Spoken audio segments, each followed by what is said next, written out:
মাৰোৱাৰীৰ দপদপনি অসমত নচলিব একদম সিধা কথা কৈ দিছো কথা বেয়া হৈ যাব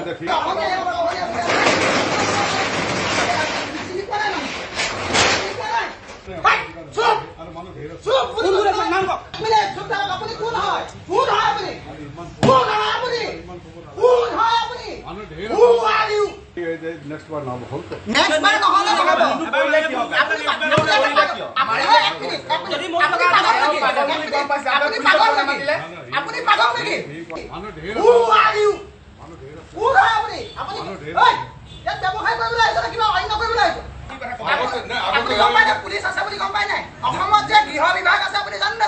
প্ৰশাসন আছে অসমত আমি প্ৰশাসনৰ ওপৰত আপুনি কোন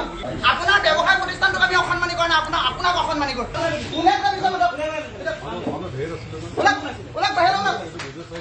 আপোনাৰ ভিডিঅ' আপোনাৰ ওপৰত আমি আপুনি বাহিৰ ওলাওক এক মিনিট চুপ থাকক আপুনি কোন হয় কোন হয় আপুনি কোন হয় আপুনি কোন হয় আপুনি who are you কোন হয় আপুনি আপুনি ইয়াত ব্যৱসায় কৰিবলৈ আহিছে কিবা অন্য কৰিবলৈ আহিছে ওলাই এই সদায় আপুনি দোকান পৰা ওলাই আহক যদি অন্যান্য দোকানৰ পৰা ওলাই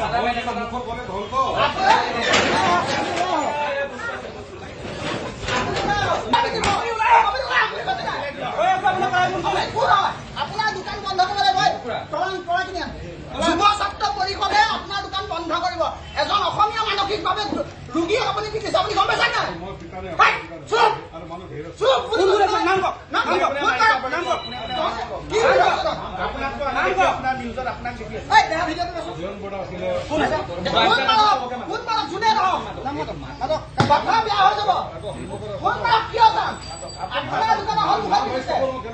আপোনাৰ দোকানৰ সন্মুখত দিছে আপুনি আপুনি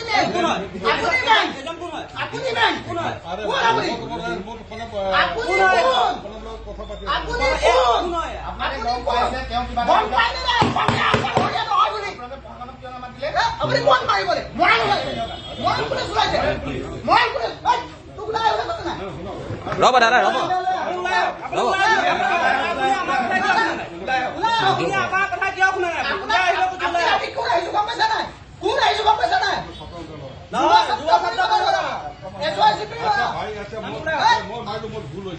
আপুনি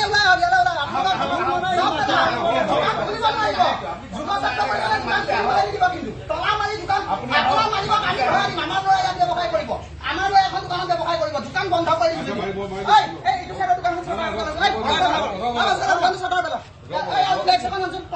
দোকান বন্ধ কৰি কোন আছিলে কোন আছিলে মামুনৰ ল'ৰা আছিলে নকৰে তেতিয়ালৈকে যুৱ ছাত্ৰ পৰিষদে এখন দোকান খুলিবলৈ নিদিয়ে এয়া যুৱ ছাত্ৰ পৰিষদ কলিয়াবৰ জিলা সমিতিৰ দাবী হলতো এখন আপুনি অসন্মানি কৰিছে আপুনি চকী এৰি দিয়া নাই গতিকে আমিও আমাৰ মৰ্যাদা এৰি নিদিওঁ আমিও আমাৰ মৰ্যাদা এৰি নিদিওঁ আপুনি কাক দমত কথা নকব আমি দমত কথা আপুনি শুনিব লাগিব ইয়াত আঁঠু কাহক ইয়াত আঁঠু কাহক ইয়াত আঁঠু কাহক বুলি কৈছো নহয় এইখিনি আঁঠু কাহক এইখিনি আঁঠু কাহক আৰু মই পুলিচ আপোনাৰ আইনাহে আপোনাক ঢুকি নাপাব বুলি ভাবিছে নেকি আপুনি আপুনি ভাবিছে নেকি টকাৰ গৰম নেদেখাব টকাৰ গৰম নেদেখাব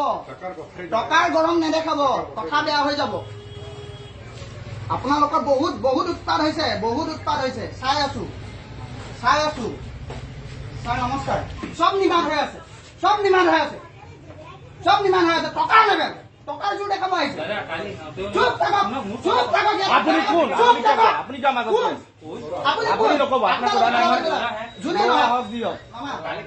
আপুনি কিয় নকলে আপুনি কিয় মাৰিবলৈ দিলে প্ৰশাসন নাই এজন মানসিকভাৱে ৰোগীক কলিয়াবৰত তেওঁ দুখ কৰিছে বুলি গম পাইছোঁ তেওঁ কৰিছিল তেওঁক ইয়াত বান্ধি পেনে এটা লাইটৰ পোষ্টত বান্ধি পেনে আমাৰ দুজন কলিয়াবৰীয়া অসমীয়া মানুহ আৰু 2-3জন মাৰোৱাৰী মানুহে মিলি ইয়াত ব্যৱসায় প্ৰতিষ্ঠানৰ তেওঁলোক ইয়াত স্বত্বাধিকাৰী তেওঁলোকে মিলি পেনে ইয়াত যি ধৰণে মাৰধৰ কৰিছে এজন পাগল মানুহক এজন মানসিক ৰোগীক তেওঁলোকে যি ধৰণে ইয়াক যুৱ ছাত্ৰ পৰিষদে ধিক্কাৰ জনাইছে তেওঁলোকৰ ওচৰলৈ আজি আমি আহিছিলোঁ কথা পাতিবলৈ অহা অৱস্থাত তেওঁলোকে আমাকো অসন্মানি কৰিছে তেওঁলোকে নিজৰ চকীখনৰ পৰা আঁতৰি অহা নাই আমাৰ লগত ভালদৰে কথা পতা নাই তেওঁলোকে আমাক ভাই বুলি এনেকৈ ধৰণৰ উচ্চাৰণ কৰি অলপ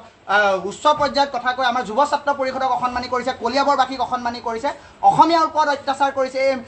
এই এওঁৰ নামটো কি আপোনাৰ